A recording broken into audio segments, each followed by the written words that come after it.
حضرت موسی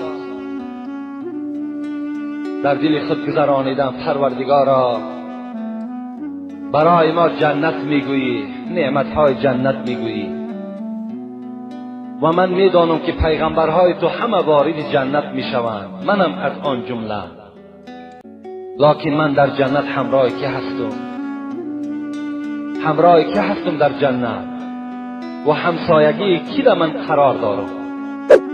خداوند ندا کرد: موسی، تو همراه یک قصاب در جنت سکونتی میکنی و هم صحبت میشوی. حضرت موسی میگه در حیرت افتادن: قصاب؟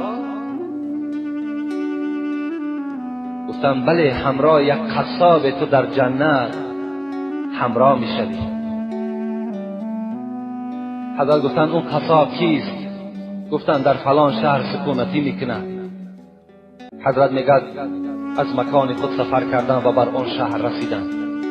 نگاه کردن که یک قصاب عادی هست، عملش مثل عمل همین آدمهای عادی هست، دیگر هیچ عملی نداره.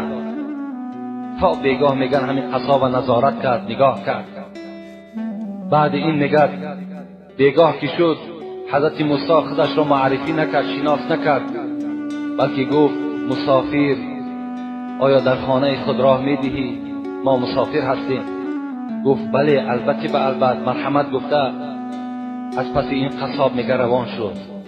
وقتی میگه در خانه قصاب در آمدم، در یک خانه مرا شیناند.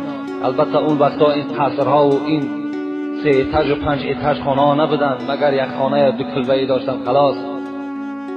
میگه شیناند و حضرت پیش از آن که نزد من دسترخوان پرتاید و آنچه در خانه دارد پیشنهاد کند، اولا نگاه کرده. میگه در کنج خانه یک سبدی بود که پر از تخته بود و در داخلش میگه یک زن خیلی برجا مانده افگار در داخل همون سبد بود. میگه حضرت میگه نزدیک شدن، با دست خود میگه طعام دراز میکردن، بر دهان او که از آب میدادن. وقتی که سیر شد میگه دستش میگه مادر برداشت، یک دعای داد میگه و قصاب میگه از خانه بیرون شد. وقتی میگه این قصاب از خانه بیرون شد، من نزد سبد حاضر شدم و گفتم: مادر السلام علیکم، شما کی هستین؟ گفت من مادر همین قصاب هستم. سالهای زیادی رنج دارم، مصیبت دارم، بیماری دارم، لیکن الحمدلله که این فرزند من دایم در فکر نفقه من هست، شکم و لباس من و جای خواب من دائم عیان کردگی هست. میگه گفت: مادر عزیز، آیا یگان امید، آیا یگان دعا، آیا یگان درخواست مقصد داری؟ گفت: ای مسافر، گفت فقط یک امید دارم و دائم دعای من همین است که این فرزند من بعد این قدر مهربانی هایی که بر من میکند، خدایا در جنت در همسایگی حضرت موسی باشد. فقط دعای من گفت همین است.